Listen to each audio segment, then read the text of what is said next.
Guys आज जानते हैं भारत के सबसे बड़े वाटर पार्क के बारे में। गुजरात में बना है देश का सबसे बड़ा वाटर पार्क।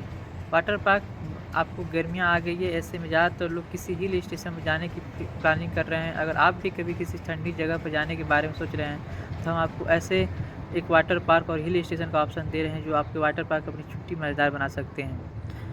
गुजरात का ये सबसे बड़ा वाटर पार्क आनंद जिले के बोरसद तहसील के वालवोड गांव में देश का सबसे बड़ा वाटर पार्क बनाया गया है, जिसका उद्घाटन हाल ही में किया गया है। इस वाटर पार्क में 73 प्रकार की सुविधाएं, 150 पार्क राइड्स और 280 होटल रूम की व्यवस्था है। 200 एकड़ जमीन पर बनने वाले द एंजॉयमेंट सिटी में water park, adventure park, flower park, enjoyment park, theme park, river front, football और क्रिकेट ग्राउंड तैयार किया जा रहा है। इस समय केवल वाटर पार्क ही बनकर तैयार हुआ है।